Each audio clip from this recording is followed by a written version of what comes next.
Bonjour Peter Sagan, merci d'avoir accepté cet entretien pour 85 chrono. Dimanche 1er octobre, la 51e édition du Tour de Vendée a marqué la dernière course de votre carrière. Pourquoi avoir choisi cette course comme le dernier rendez-vous de votre carrière ? Eh bien, en fait, ce n'est pas vraiment la dernière course de ma carrière puisque je vais poursuivre en VTT. Ce Tour de Vendée est très important pour l'équipe et le département de la Vendée, évidemment. C'est important d'être là pour le team, les supporters et de prendre du plaisir sur cette dernière course. Profiter une dernière fois de la belle ambiance ici et être là pour nos supporters qui sont toujours présents pour nous encourager. Vous avez aussi passé 2 saisons au sein du team Total Energy, vous êtes arrivé en août 2021. Quel souvenir vous laisse le groupe de Jean-René Bernaudot ? Je ne garde que des bons souvenirs, même si j'ai parfois eu des moments difficiles, notamment des soucis de santé avec le Covid l'année dernière. J'ai découvert une belle équipe et un groupe formidable, un groupe qui travaille dur pour accomplir le meilleur. L'année dernière, l'équipe m'a vraiment soutenu et aidé. Ils ne m'ont jamais mis la pression en me forçant à venir ou à faire certaines choses. Ils m'ont dit « Prends d'abord soin de ta santé et ensuite on reprendra les courses ». J'ai vraiment trouvé ici une famille et je pense que j'ai fait le bon choix en venant passer les 2 dernières saisons de ma carrière au sein du team Total Energy. Est-ce que vous gardez un meilleur souvenir en particulier avec cet effectif ? Eh bien, c'était vraiment super l'an dernier quand j'ai gagné une étape sur le Tour de Suisse. Après, j'ai aussi été plusieurs fois très proche de belles performances sur le Tour de France. Mais à chaque fois, je suis passé tout près. Les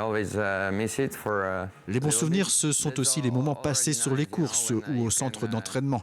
Pouvoir passer du temps avec un bon groupe, c'est satisfaisant et je suis très heureux d'avoir pu en profiter.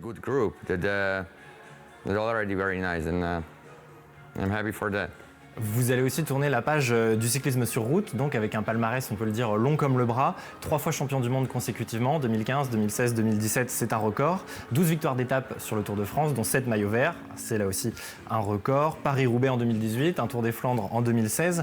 Est-ce qu'il y a une ligne que vous auriez souhaité ajouter à ce palmarès qui est déjà bien fourni ? En d'autres termes, est-ce que vous avez gagné tout ce que vous rêviez de gagner, Peter Sagan ? Je suis heureux avec ce que j'ai déjà accompli, ça fait déjà beaucoup et c'est suffisant, j'en suis très heureux. Il me manque peut-être Milan-San Remo, mais j'ai essayé de très nombreuses fois, plusieurs fois deuxième, d'autres troisième.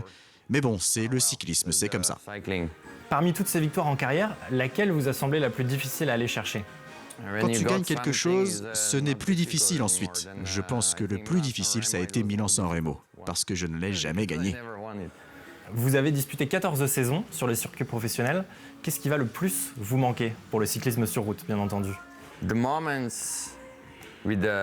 Ce sont les moments avec les coéquipiers, les moments passés au centre d'entraînement et d'autres où l'on s'amuse beaucoup.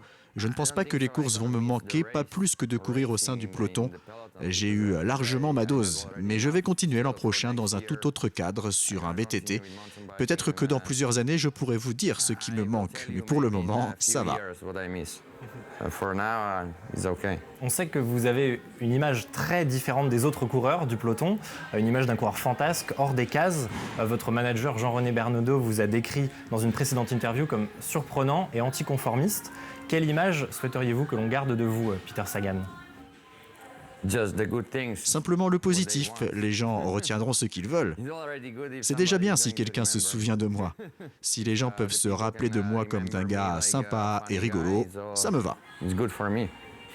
En amont de votre dernière course, votre équipe Total Energy a lancé un hashtag sur Twitter. Ce hashtag, c'était Dakujem Peter, ce qui signifie merci Peter en slovaque, pour que les supporters vous adressent un message. Parmi les adjectifs qui vous ont été attribués, il y a ceux d'acrobate, guerrier, généreux, une légende, gentleman, un coureur qui a révolutionné le cyclisme, un génie. Quelle est finalement votre définition à vous, la définition de Peter Sagan ? Peter Sagan.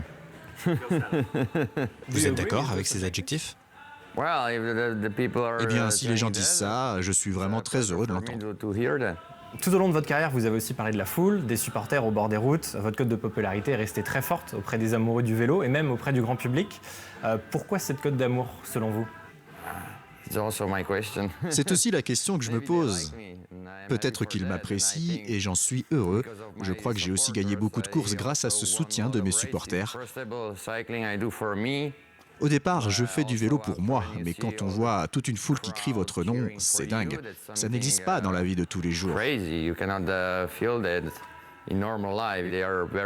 sont très importants pour moi. Sans tous ces gens, le cyclisme n'est rien en fait. Sans eux, personne ne regarderait le vélo. Et si l'on ne court pour personne, le cyclisme se meurt finalement. C'est pour ça qu'on a besoin des gens, de la foule, des fans. Ils sont la chose la plus importante et ça dans tous les sports.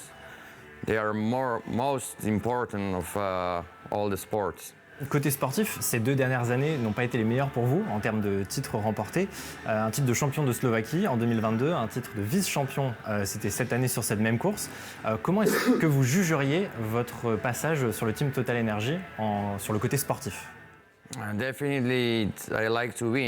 Ce qui est sûr, c'est que j'aime gagner. Et les 2 dernières années n'étaient pas les meilleures. L'année dernière, je n'ai eu que 2 victoires dans le championnat national et sur le Tour de Suisse. J'ai essayé d'être devant sur plusieurs étapes du Tour de France. Cette année, j'ai abordé les choses toujours de manière sérieuse, mais en prenant aussi du plaisir.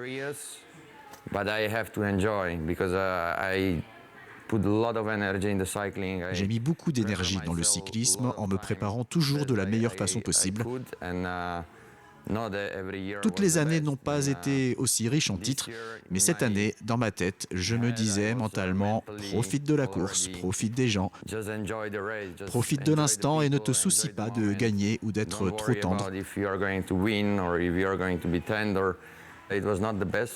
Donc oui, ce n'était pas ma meilleure année en termes de résultats, mais pour moi, c'était une année agréable, mis à part les nombreuses chutes que j'ai eues sur le Tour des Flandres ou sur Paris-Roubaix.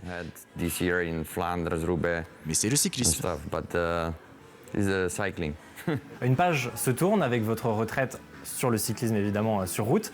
Mais l'aventure, pour vous, sur un vélo ne s'arrête pas encore ici, puisque votre prochain chapitre va s'écrire sur un VTT. Avec mon équipe, il faut que l'on discute pour déterminer mon calendrier en VTT, à quelle course je vais participer. Pour le moment, je n'en sais pas grand-chose. Il faut dire que la dernière fois que je me suis vraiment entraîné à fond en VTT, c'était il y a 15 ans. Ça va être un sport totalement nouveau pour moi. En VTT, beaucoup de choses changent. La technologie, c'est un sport beaucoup plus technique, plus rapide. J'ai beaucoup de choses à apprendre en un an. Est-ce que l'on peut s'attendre à vous voir sur les Jeux Olympiques de Paris en 2024 ?